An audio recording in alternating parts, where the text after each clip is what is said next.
मणिपुर के मसले पर जहां एक और विपक्ष की कोशिश रही कि किसी तरीके से मोदी सरकार को और विशेष तौर पर प्रधानमंत्री नरेंद्र मोदी को दबाव में ले सके वहीं आज प्रधानमंत्री ने एक बड़ी लकीर खींच दी।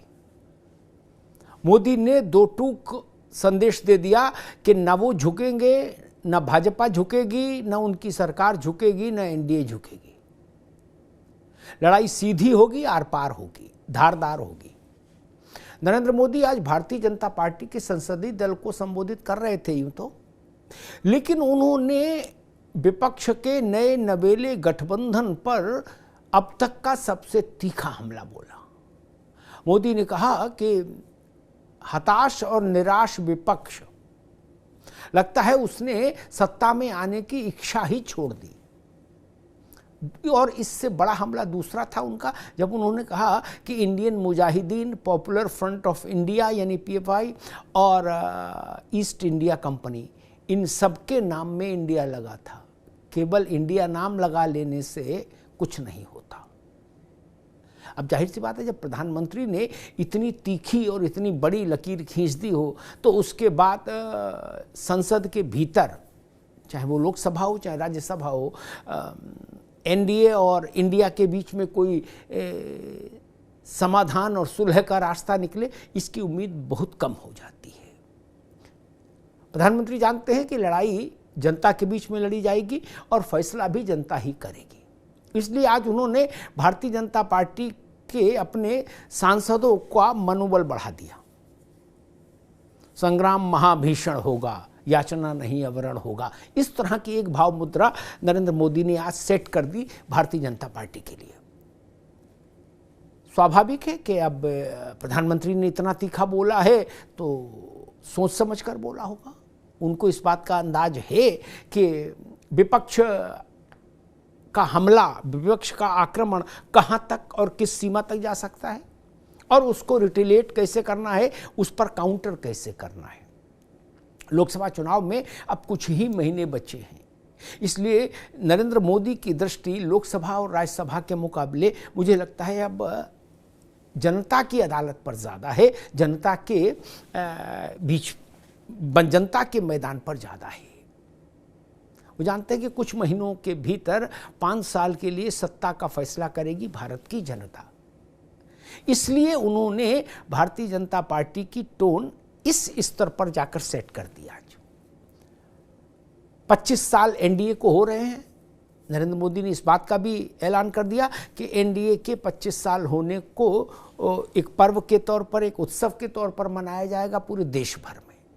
उन्होंने कहा कि अटल जी और अडवाणी जी की विरासत है हमारे पास।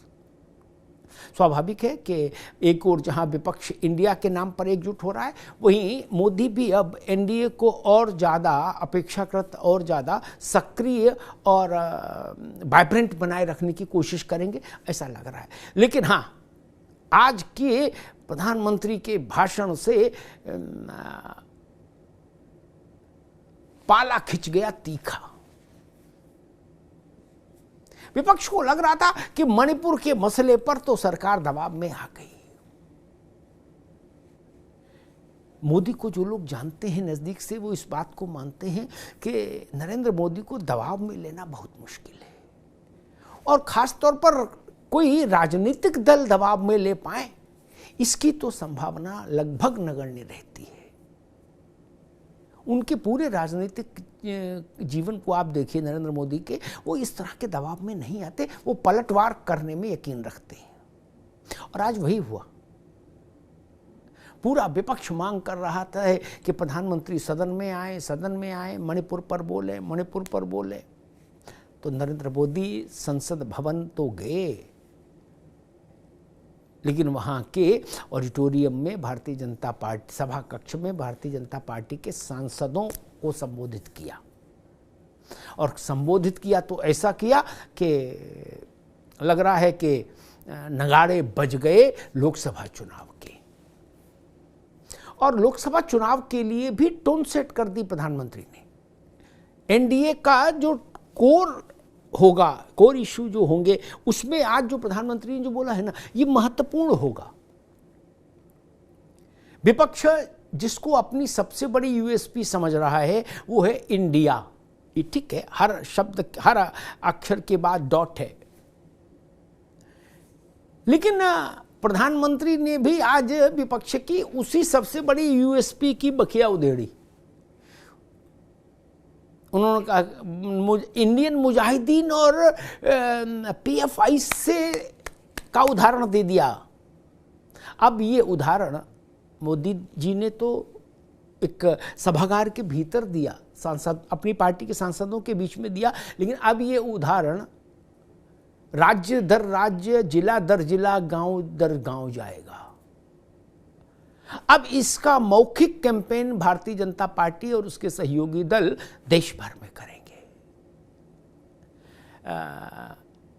ईस्ट इंडिया कंपनी जब भाजपा कहती है तो अंग्रेजों से जोड़ती है इस नए गठबंधन की तुलना को, और जब इंडियन मुजाहिदीन और पीएफआई कहते हैं तो आतंक से जुड़ती है चीज, क्योंकि पीएफआई और इंडियन मुजाहिदीन इन दोनों के को लेकर भारत का मन और भारत की स्मृतियां अच्छी नहीं रही कभी, इसलिए प्रधानमंत्री ने बहुत सोच समझकर निशाना साधा है। तो मोदी के आज के इस ऐलान जंग के मायने क्या है?